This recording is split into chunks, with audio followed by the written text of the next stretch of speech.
Oui, qu'allons-nous faire ce soir? Nous sommes quand même vraiment dans une purée vraiment qui n'a pas de noix de muscade, hein. On n'a même pas mis du goût à notre purée de notre situation Covid. Et il faudra qu'on y réfléchisse, que faire?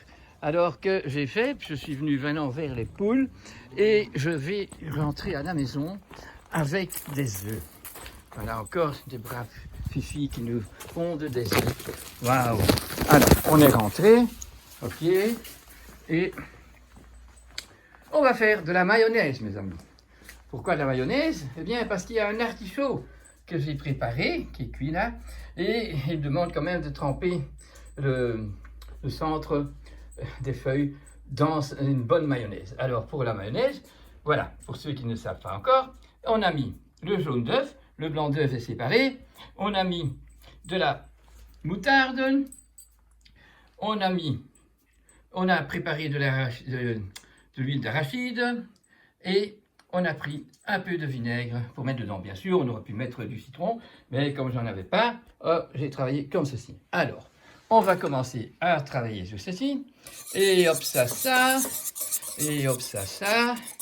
Voilà. Comme apéritif, ça va être très chouette. Alors, on tourne. Et on tourne le plus souvent dans la direction contraire à l'horloge, au temps. Parce que nous devons faire quelque chose qui doit être élevé. Donc ça doit tourner à gauche. Ça va être dévogir pour augmenter la dynamique dans la vie. Alors ça va, on fait comme ça. Alors maintenant ça c'est déjà bien mélangé.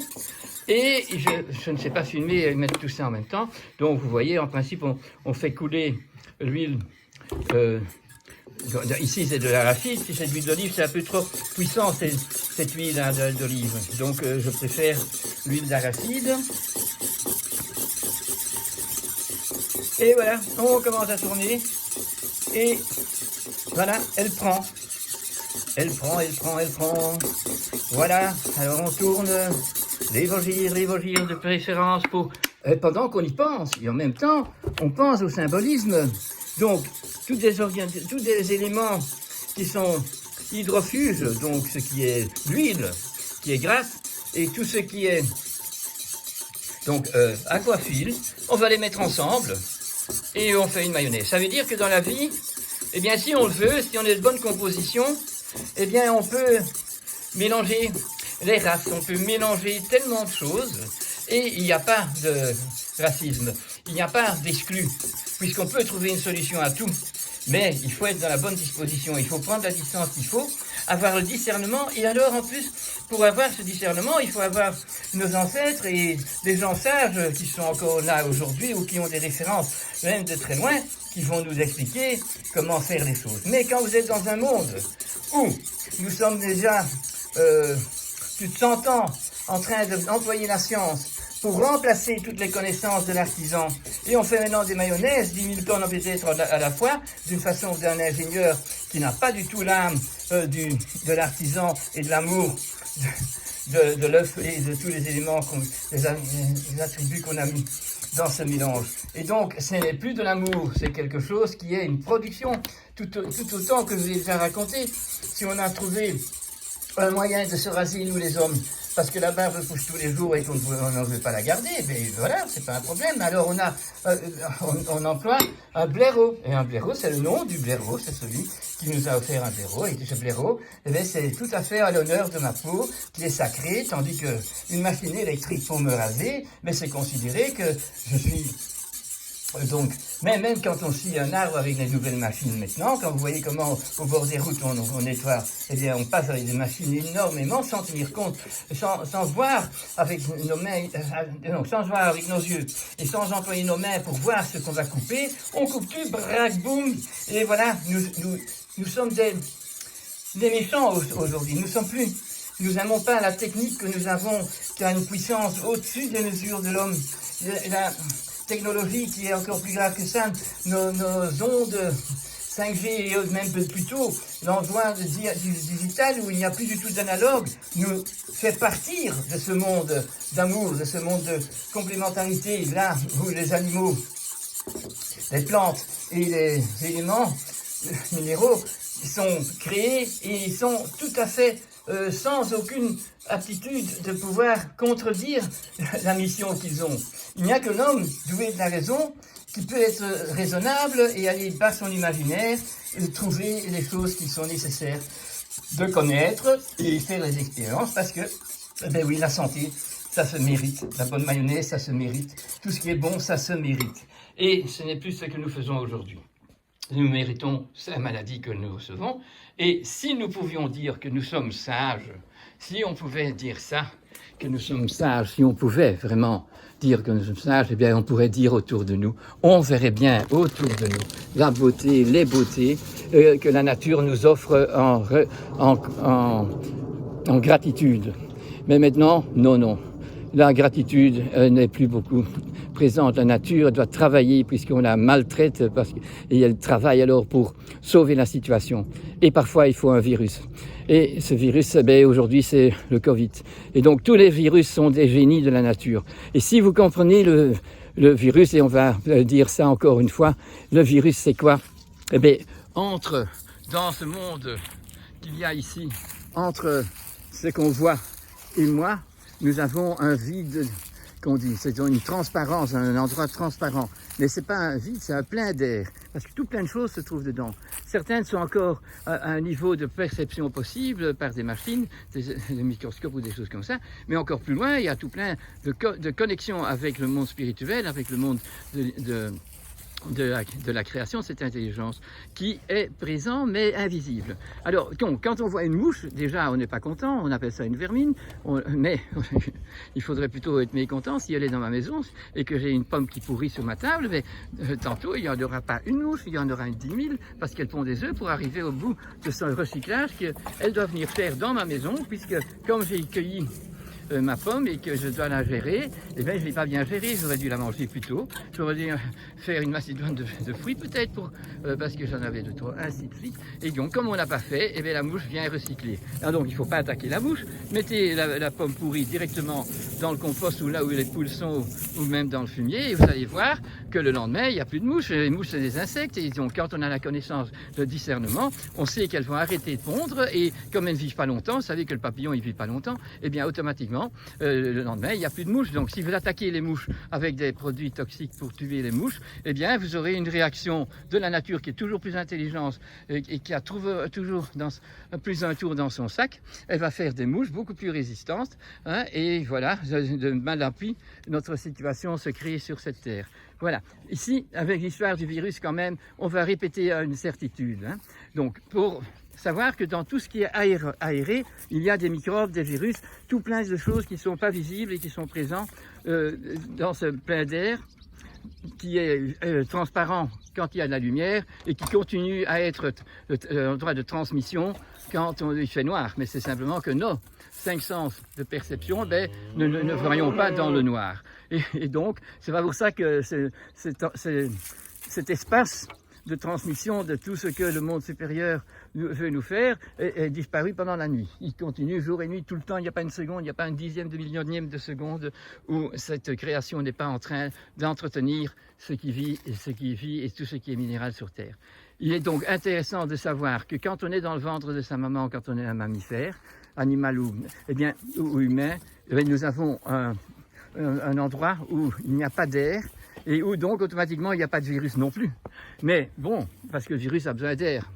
Mais ce bébé, donc il est protégé, il nage dans un liquide de la matrice, dans le placenta, et il y a même des défenses pour ne pas avoir la maladie de la maman. Si elle fait son rhume, eh bien il y a tout plein de défenses créées dans l'organisme pour que le microbe ne pénètre pas vers le bébé. Alors, quand il va sortir et qu'il sort par la voie basse, eh bien, en passant le vagin, il va être massé de tout le côté, partout sur sa peau et surtout les orifices qui vont vers les muqueuses, eh bien, vont être massés et c'est alors le bombardement de millions de milliards de virus, de bactéries, de champignons, de tout ce qui existe dans le monde des vivants aérés. Et donc, à ce moment-là, l'enfant qui est passé par là, eh bien, il a reçu le vaccin qu'il faut avoir, ce passage-là, la confrontation confrontation, le défi avec les microbes qui sont, eux, les facteurs qui vont éveiller l'immunité pour permettre à tous ces vivants ici de résister à la complication qu'il peut y avoir dans les changements, dans les périples qui vont se passer. Donc le bébé, le fœtus qui vient de passer a en lui... Oh là, voilà, non, il a presque un accident. Donc le fœtus qui est passé, eh bien s'il y a un jumeau, le deuxième, le jumeau, eh bien lui il n'aura pas la chance du premier, il aura beaucoup moins de microbes parce que ça a été donné au premier.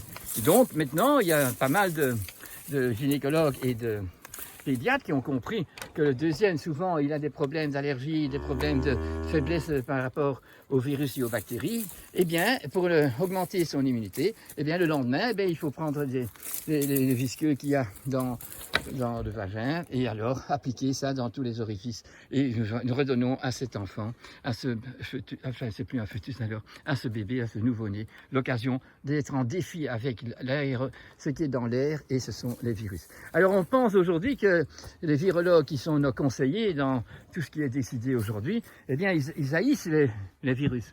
Et donc, ils ne sont pas des bons connaisseurs. Hein. Un gynécologue qui n'aime pas les femmes, eh bien, ce ne sera pas un bon gynécologue. Hein. Il doit savoir qu'il faut aider la femme à pouvoir résister à prendre la pilule, à prendre tout ce qu'on fait aujourd'hui, qui est donc aberrant, puisque ça veut dire qu'on ne veut pas assumer son état de femme et les hommes leur état de mâle, qui devraient respecter les femmes, et ainsi de suite. Donc nous voyons qu'à chaque problématique que nous vivons, nous avons une cause qui est due à une aberration. Ça veut dire qu'on n'a pas voulu suivre le chemin de la biologie qui est autour de nous et que nos ancêtres déjà l'avaient découvert, et les sages aussi. Et nous avons aussi le fait que moralement et mentalement, nous avons une moralité vraiment arrogante qui fait que nous, avec la science, nous essayons de contrecarrer toutes les lois de la nature et nous essayons donc de faire des choses qui sont tout à fait aberrantes et qui sont toxiques et qui polluent toute la planète et même le vide au-dessus de nous, où nous mettons tous nos satellites pour notre 5G et ainsi de suite. Donc, je voulais aujourd'hui vraiment insister sur le fait qu'il faut qu'on voit clair, qu'on prenne la distance qu'il faut et qu'on sache que ce n'est pas le planétaire qui va nous sauver. Cette économie que nous avons besoin, elle doit être raccordée au terroir et à la connaissance des plantes et des animaux. Et ainsi, nous allons retrouver dans un certain nombre d'années une verdure autour de nous, des plantations autour de nous, des animaux autour de nous, dans une multiplicité énorme et dans une entente magnifique. Mais arrêtons donc de penser qu'un masque peut empêcher un virus de passer. Il n'y a pas un seul masque qui existe qui n'a pas un trou aussi plus petit que le virus et que l'exosome et que beaucoup de toutes petites bêtes qui sont dans ce plein d'air. Et donc, tout ce qui est dit aujourd'hui, c'est parce que il faut y croire, quoi, parce que c'est pas du tout de la vérité. Et donc, si on connaît la vérité, eh bien, il n'y a que dans un endroit de chirurgie bien organisé qu'on pourrait avoir un risque de pouvoir, une capacité de pouvoir retenir un peu les virus, parce que nous avons une pression d'air dans la place, qu'il n'y a pas de renouveau de plein d'air qui rentre, hein, et donc en même temps que le corps est tout à fait couvert de vêtements tout à fait stériles et que donc il n'y a pas un microgramme, un microcentimètre de la peau qui est à l'air, parce que c'est par l'air que la transmission se fait. Et quand on est dans cette situation-là, eh bien, on va peut-être, pendant un petit temps, nous donner une défense de pénétration de ce virus. Mais ça ne tient pas longtemps, ils doivent changer leur masque très souvent. Donc ce qu'on nous fait ici, alors en plus, si on connaît l'évidence, tous ces produits sont pétrochimiques. C'est dégoûtant, on en voit partout sur les trottoirs et dans les poubelles. Donc ça augmente de nouveau la pollution. Si on trouve une solution maintenant, elle doit être biologique, elle doit être saine, elle doit être calculée avec beaucoup d'amour et beaucoup de connaissances. On dirait que la connaissance, elle est justement dans une réaction de panique où chacun veut garder son pouvoir et despotiquement veut que tout le monde l'écoute. Alors si on ne l'écoute pas, on aura une pénalité, on devra payer autant et autant. Et même alors que dans un magasin, je rentrerai avec sans mon masque, et on va pénaliser la dame qui est dans son magasin de 750 €, parce que moi, j'ai fait une erreur. Donc, c'est tout à fait de l'injustice. Je ne vois pas des choses bien dans ça. C'est une purée. Alors, on va essayer de trouver la noix de muscade pour donner du goût à cette purée. Et la noix de muscade, ça va être quoi? Ça va être la réflexion, ça va être la pensée, ça va avoir une dynamique de sauver ce monde par de la sagesse, par du discernement. Et c'est ce que j'espère avoir pu vous contaminer ce soir. Je vous remercie d'avoir écouté, et surtout tous ceux qui m'ont envoyé des questions et des réactions positives qui me poussent quand même à encore continuer à essayer de faire ces conversations dans ce but de rentrer dans un discernement meilleur et dans un plus grand amour de notre monde, et surtout dans une attente de permettre aux enfants qui viennent, à la prochaine génération, de pouvoir jouir d'un monde où c'est beaucoup plus beau que maintenant, et que nous pourrions les aider à entamer leur participation à édifier un monde plein d'amour, un monde intelligent, un monde qui veut reconnecter toutes les plantes, tous les animaux, tous les minéraux, l'eau et l'air, pour qu'elle soit de nouveau transparente et qu'on puisse sauter dedans, dans cette eau, et que tous les poissons peuvent y vivre en pleine joie, parce que l'humain est devenu humain et il va réparer tout ça. C'est à nous de faire tout ça. Mais alors, il faut le mérite, et pour ça, il faut avoir le courage d'entreprendre tout plein de choses qui sont des sacrifices. Mais on n'est pas martyr de faire un sacrifice. C'est ça qu'il faut comprendre. Si c'est martyr de devoir éplucher les patates pour avoir des frites, eh bien on est très, très mal dans sa pensée, on a une très mauvaise moralité, il n'y a pas d'éthique. Alors, maintenant, il en faut plus, et je vous le souhaite. Ça ne peut que donner de la joie et de la santé. Et alors ça, c'est le partage qu'on aura, plutôt qu'avoir un partage maintenant d'incohérence, de mensonges, de corruption. Essayons de transformer ça.